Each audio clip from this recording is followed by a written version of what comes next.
The applause was deafening. A thunderous wave washing over the enormous medical conference hall. On stage, the man they were cheering for, the brilliant doctor, Alistair Finch, looked down at me from the podium and gave a small, condescending nod. He had just finished presenting my life's work, my groundbreaking surgical technique, as his own. He thought his victory was absolute, but he didn't know that I had just stepped up to the Q&A microphone and that my one simple question was about to turn his standing ovation into a career-ending autopsy. If you have ever been the quiet, hard-working heart of an operation, only to have the glory stolen by a charismatic fraud, then you know the bitter taste of injustice. Welcome to Hearts in Uniform. This is the place where we honor the integrity of those who do the work, not just those who take the credit. Show your support for the unsung heroes by hitting that like button and subscribe for more stories of righteous payback. Now, let me tell you how a unique suture knot and one impossible question exposed a medical god as a common thief. My name is Anna, and for 5 years, my scrubs were my second skin. I was a cardiac nurse, and the heart wasn't just an organ to me, it was a miracle I got to witness every single day. I worked under the legendary Dr. Alistair Finch. He was the head of cardiothoracic surgery, a man with hands blessed by God and an ego to match. He was charming, brilliant, and everyone, from the hospital board to the newest intern, worshipped him. I did too. I saw him as a mentor. My secret passion was patient recovery. I noticed that the most dangerous period for our open-heart surgery patients was the first 48 hours post-op. So, in my own time, on my own dime, I began developing a new post-operative protocol. It was a combination of a new, gentler physical therapy regimen, a specific nutritional plan, and, most importantly, a revolutionary suture technique for closing the final layers of tissue that dramatically reduced inflammation. After a year of research and small, approved trials with consenting patients under the supervision of my friendly mentor, Dr. Evans, the results were undeniable. My protocol cut recovery times by almost 30%. It could save lives. I was ecstatic. I compiled all my data, my videos, my research into a comprehensive presentation. I booked a meeting with Dr. Finch, my heart pounding with a mix of nerves and excitement. I believed he was the only one with the power to make my protocol the new hospital standard. He listened intently, his eyes glowing. When I finished, he stood up and applauded. "Anna," he said, his voice filled with awe. "This is Nobel Prize level work.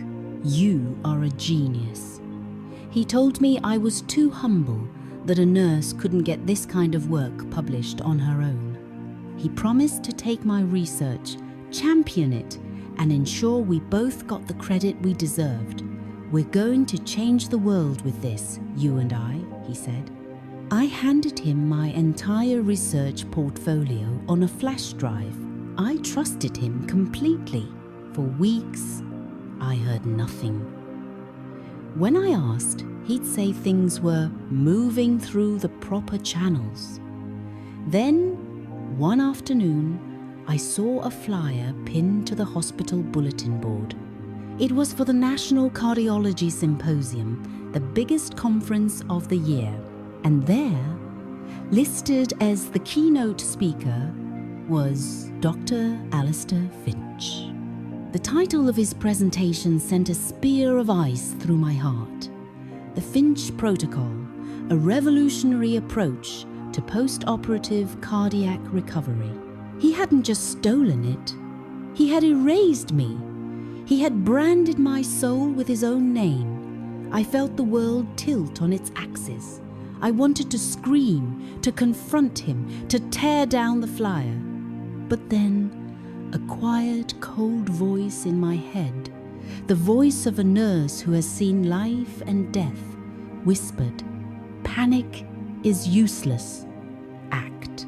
I went home, and I didn't just get angry, I got organized. I knew his word against mine was a losing battle. I needed a silver bullet. I pulled up my original research files on my laptop. I had dozens of time-stamped videos of me practicing and perfecting the technique.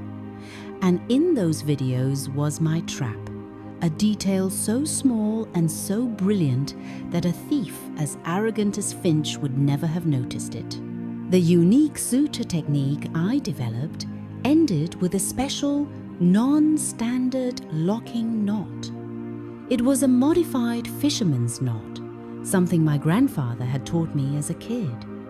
It was incredibly strong, but tying it required a unique, counterintuitive twist of the wrist. It was my signature, woven into the very fabric of my work. Finch had the data, the procedure steps, but he had never actually done it. He wouldn't know the feel of it, the muscle memory. He had stolen the book, but had no idea how to read its most important language. Which brings us to the conference hall. Finch finished his presentation to thunderous applause. The moderator, Dr. Chen, beamed. "An incredible leap forward, Doctor. We'll now open the floor for questions." I was the first to the microphone. My heart was a trip hammer against my ribs, but my voice was calm and steady. Dr. Finch, Anna Ray's cardiac nurse, a truly breathtaking presentation. "Thank you." Finch smiled, that benevolent, godlike smile. My question is about the final crucial step, the locking suture knot of the Finch protocol. It's so unique. Could you please elaborate for the junior surgeons in the audience on the specific wrist roll maneuver required to achieve the correct tension without compromising tissue integrity? Silence. I watched as his perfect, confident mask began to crack. His eyes darted around, searching for an answer that wasn't there. He had no idea what I was talking about. He, the great doctor, Finch, in front of his peers, was exposed. He started to bluster. "Well, it's a standard technique. Really, just requires practice." But the experts in the room knew. They could smell the lie. I cut him off, my voice ringing with newfound power. "It's actually not a standard technique at all, Doctor. It's a modified fisherman's knot." I looked out at the audience of 1,000 medical professionals. A knot I can demonstrate right now, and one that you can all see me developing in detail in my original, time-stamped research videos. I held up my phone. On the screen was a QR code. "Scan this," I announced, "and you will see the truth. The career of Dr. Alistair Finch didn't just end, it evaporated." The investigation was swift. He was stripped of his credentials and became a pariah. I, on the other hand, was given a full research grant by the hospital board to implement my protocol. My name, not his, is now in the medical journals. Sometimes the most brilliant minds have the biggest egos, and sometimes the quietest person in the room is the one holding the sharpest scalpel. Have you ever had your work or your idea stolen by a superior? Tell us your story in the comments. And if you believe that integrity is the most important instrument in any profession, Hit like and subscribe to our channel. Your dedication is seen here.